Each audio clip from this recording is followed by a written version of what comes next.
The drama with Kiss never seems to end, and even if this supposed farewell end of the road tour that they're on really is the band's final curtain call, I'm sure that the drama will continue long after the band is done. Now though, in a brand new interview with Eddie Trunk, former guitarist Ace Frehley has only ratcheted things up a ton, threatening to expose secret information about Paul and Gene if he doesn't get an apology from Paul over some remarks that Paul made in a recent interview. So today, we're going to take a look at how all of this got started and the supposed repercussions if an apology isn't made within a few days, as per Ace.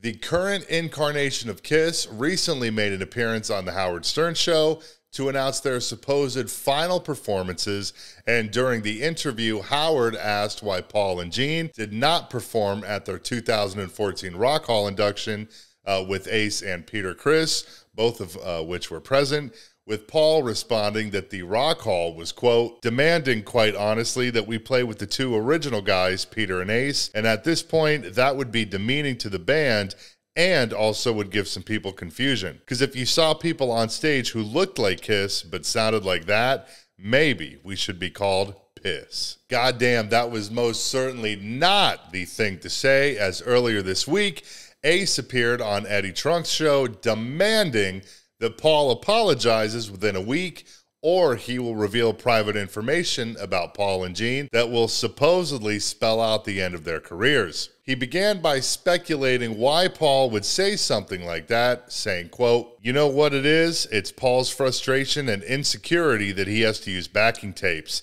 And we're only 6 months apart, and I can still get up there and belt it out and hit the keys, and he can't. And it's very unfortunate, and I'm very sad about the fact that he's using backing tracks. It's cheapening the brand, which affects my bottom line, because I still get paid from Kiss on merchandising and whatever else they do, and I'm pissed off about it. Those guys have been bad-mouthing me since I quit the very first time in 1981, 1982, calling me a drug addict, calling me an alcoholic, saying I'm unemployable, I'm undependable. And then when we did the Unplugged thing for MTV, all of a sudden I'm offered millions of dollars to come back to the band. Oh, what happened? Now I'm not a drug addict and I'm dependable and you're willing to take a shot at hiring me again? In fact, they offered me more money than they offered Peter. The reunion tour was one of the most successful tours Kiss ever did. It grossed over $250 million the first year. It was the largest grossing tour of that year by any band in the United States and Europe. And I got paid and I said, okay, I'll see you guys. I'm going back to my solo career. And then all of a sudden they said, no, we're thinking about doing a farewell tour. I said, okay, what kind of money are we talking about?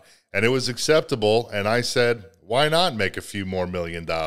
Look, I have no ties to the Kiss camp, and obviously I'm just a nobody, but it's beyond apparent that Kiss, at least Gene, Paul, and Ace, I'm not too sure about Peter, but they're 100% driven by money and egos, which is totally fine. It's no secret, but I mean, look at the legacy that they've built, no matter how you look at it, but goddamn, it's got to be a control thing on Gene and Paul's end, as Ace has said clearly many, many times that he would come back into the fold if the deal was right, which would certainly earn back a ton of the respect the band has lost over the years.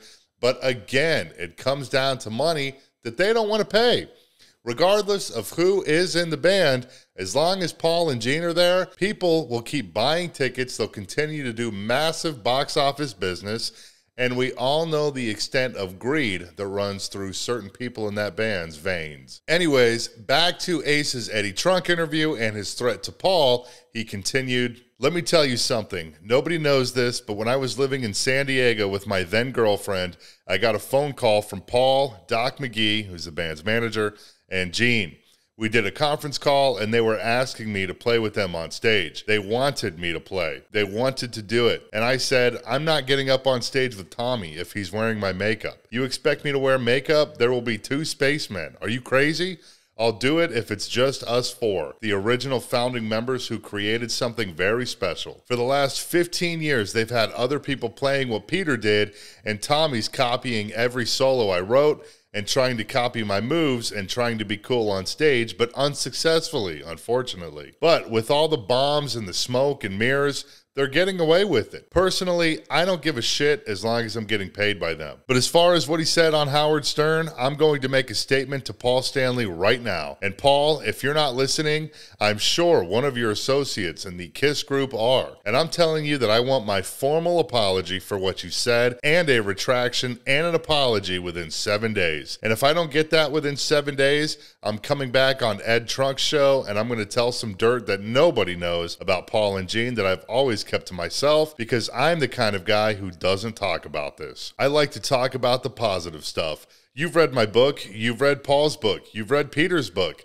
A lot of times those guys are just throwing people under the bus. I mean, in Paul's book, he even threw Gene under the bus. What I tried to do was have a fun, entertaining book with interesting stories, and this is the way I am. I'm not the kind of guy who kisses and tells. When it comes to negativity, and we've all done things that we regret over the years, it's there. I have a 120-page manuscript that I wrote after I finished my book. My attorney has it in a safety deposit box. God forbid anything happens to me, my attorney is instructed to release it to the New York Times, Rolling Stone, API, everybody. So they can't intimidate me with trying to hurt me or say, you'd better not say anything about me live on the radio, because then they are totally screwed. Their careers will be ruined. Good God. I will say, though, it is so funny to me that guys in their 70s have to resort to this sort of behavior, but it's beyond entertaining, to say the least. At this point, though, this is, of course, supposed to be KISS's final hurrah, and it would be an absolutely massive slap in the face to all of the hardcore and lifelong KISS fans that practically worship the band if they can't get it together for at least just one more time. As I mentioned before, a majority of this is all ego and money-driven, but if this truly is the end of the road, as they're calling it, have a little bit of fucking respect for your fans and bite the imaginary bullet of losing a few extra bucks to have Ace back and Peter if he wants. It's not like you're going to notice the loss of money anyways. And by the way, where are those Dubai packages that fans spent tons of money on? All right, though, I gotta run because Easter's coming up, so my fiance and I decided to get a little unholy, and she is gonna take some shots from my love gun while I lick it up, so I gotta go. But thanks so much for watching. Feel free to subscribe if you want to see more, and I will see you next time.